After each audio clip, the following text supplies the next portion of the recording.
Perfect timing to have Scott Cornell on. Scott, thanks for joining us today. Hey guys, always good to be back with you. How you doing? We're doing really well. It's like I'm trying to stay focused and in the game because next week I have Monday and Wednesday off. So it's like, let's just get through this week. Put it all on the table, Scott, and then we'll take off next week. Hey, it's always nice to have you back, though. So let's get to it. Tell us some of the trends that you have been seeing out there on the roads. Well, it's no surprise, right? There's a lot going on, all across the supply chain. So, we flash back a little bit to last year. We were really experiencing, kind of a lack of capacity. Demand was high. There wasn't enough trucks to move everything. Supply chain was struggling to keep up. There were plenty of shortages, and trucking couldn't find enough, capacity to really meet the demand. And that drove a few things, right? We saw higher theft trends continue into 2021 and now even into 2022. We'll talk a little bit in more detail about that. We saw a decent amount of truck fires develop as companies were, trying to keep the equipment rolling and on the roads and keep up with the demand. We saw freight rates go up, in part, obviously, because of fuel prices, but also simply based on demand and capacity. So there's a lot going on. There certainly is. So how have things really changed if we've gone from 21 into 22? Things are better, right? Things are better. I think we saw a little bit of a slowdown, meaning the capacity seems to be matching up a little bit better. It's not as bad as it was, but I think it's inconsistent. What we're seeing is it depends on what your role is, what you're moving, where you're moving it. And, you might have enough capacity. You may still be a bit behind, but it definitely seems like it's improved. Yes. We saw the theft of electronics really carry over from 2021 into 2022. And we're seeing some other shifts in theft. We saw a lot of fluctuation in value, terminal and warehouse storage. We saw the use of overflow lots for companies that were, trying to get the stuff moving, but really couldn't find the capacity at the time. So we saw that, and that makes some organizational challenges for those who had to do that. We saw shifting of ports, right? We saw companies try to spread that out from West Coast to East Coast ports, and logically that requires a lot of shift of assets and process and procedures and all the mechanics that go behind that. So very busy, but it does show that flexibility that the supply chain has, that resiliency that it has. Yeah, and Scott, a lot of those things you just mentioned, they were symptoms, right, of the challenges that were being faced in supply chain, the disruptions. What is going on with supply chain disruptions right now? Any new trend lines that you've seen develop? Not a ton of anything new, but really, the stuff that we've been hearing, and I think the ability for the supply chain to get a good grip on that and start to get some of that stuff ironed out. I think we're seeing some of the wrinkles get ironed out and some of that. I think we may see a little bit of a pendulum swing. In other words, we might see, more trucks than there is freight to move for a little while. We're hearing some of that. But again, that to me is going to be inconsistent. I think it's going to be based on what you're hauling and where you're hauling it. We'll see how that works out. I think we're seeing, of course, the driver shortage continues. We hear a lot about that. We see companies really working to try and figure out ways to not only recruit drivers, but good driver retention plans. What benefits can they give the drivers? We've seen some companies actually change the way they move in order to give drivers more home time, hoping that works with retention. We mentioned earlier, we have seen the truck fires continue. I know you spoke with Adam from our fire team a few calls back, and he talked about that. But the fires can be a consequence of really trying to push that equipment, keep up with the demand. And companies are working hard to keep up with that. They can have the best laid plans. They can be doing maintenance.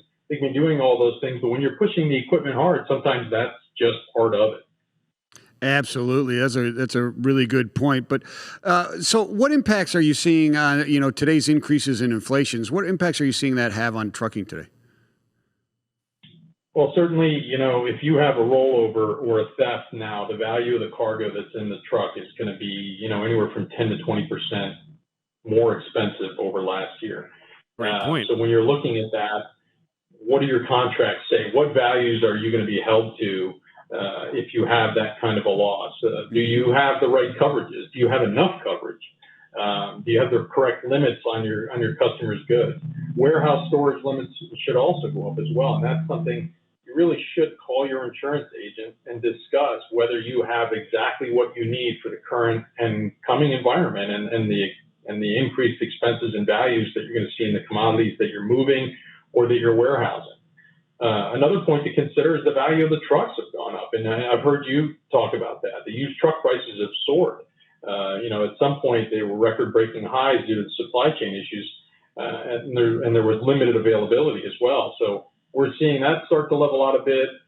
So that's something worth keeping an eye on, but it's not going down. All four classes, or all classes 4 through 8 have been affected. Prices are expected to remain elevated for a while. A total loss accident could cause a devastating blow to your expense, to your bottom line. If you don't have your stated values right, your claim payment is likely either to be the stated value on your policy or the actual cash value, ACV. And if you haven't updated the values on your trucks, your claim payment may not cover the entire cost to replace your truck. So let's say you had a truck in 2021 and you had the value at $52,000. Well, right now that could be almost double. So if you haven't updated those values and you have a claim, you could end up out of pocket for the other half. So a lot of things to keep an eye on for sure. So, Scott, what's going on? We got thieves don't take long weekends off, 4th of July coming up. What trends are you seeing happening with theft? The thieves love the long holiday weekends. We've talked about that before. It gives them more time to disappear with the cargo. So it's definitely something, if you're moving freight, you need to keep an eye on that. You need to be prepared for the long weekends. Theft going forward, this month alone, CargoNet says they're seeing roughly a 25% increase so far. And we've seen those higher theft numbers keep up since the 2020, the high year in 2020. It's dropped off a little bit in 2021 and 2022, but now we're seeing those numbers go back up.